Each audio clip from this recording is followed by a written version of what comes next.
اعوذ باللہ من الشیطان الرجیم بسم اللہ الرحمن الرحیم السلام علیکم ورحمۃ اللہ وبرکاتہ۔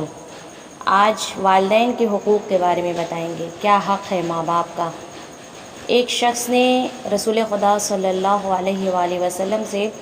پوچھا کہ باپ کا کیا حق ہے، تو آپ نے فرمایا کہ جب تک وہ زندہ ہیں ان کی اطاعت کرو۔ پھر پوچھا کہ ماں کا کیا حق ہے، تو آپ نے فرمایا اگر صحراؤں میں ریت کے ذرات کے برابر اور بارش کے قطرات کے مقدار میں بھی اگر ماں کی خدمت سر انجام دی جائے تو بھی شکم مادر میں ایک دن بھی رہنے کا حق ادا نہیں ہو سکتا۔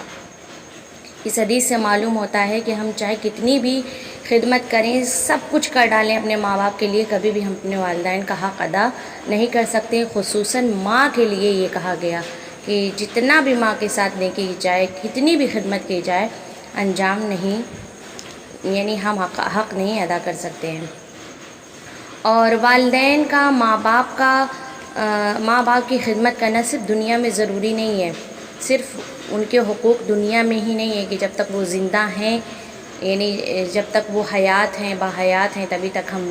ان کے ساتھ نیکی کریں، نہیں، مرنے کے بعد بھی کہا گیا ہے کہ والدین کے حق ہیں کہ جب ہمارے ماں باپ اس دنیا سے چلے جائیں تو سب سے پہلا کام یہ ہے کہ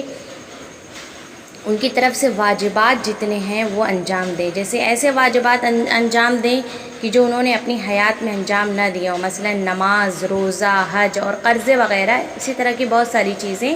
جو انہوں نے انجام نہیں دیا اسے انجام دیں۔ دوسری چیز ہے کہ ان کی جو وصیت ہے اس پر عمل کریں،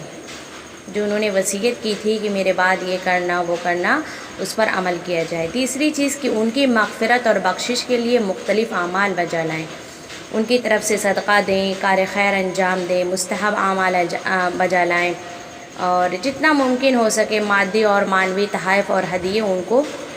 دیتے رہیں۔ یہ بہت زیادہ ثواب ملے، خود آپ کو بھی یہ ایک نیک عمل انجام دینے کا ثواب ملے گا اور آپ کے والدین کو بھی ثواب ملے گا۔ تو ہمیشہ اپنے والدین کو یاد رکھیں۔ اگر ہم اپنے والدین کو یاد رکھیں گے تو ہماری جو اولاد ہوگی وہ جب ہمیں دیکھے گی کہ ہم اپنے والدین کے لیے نیکیاں کر رہے ہیں، اچھائیاں کر رہے ہیں، تو پھر وہ بھی ہمارے لیے نیکیاں اور اچھائیاں کریں گے اور ہمارے مرنے کے بعد بھی ہمیں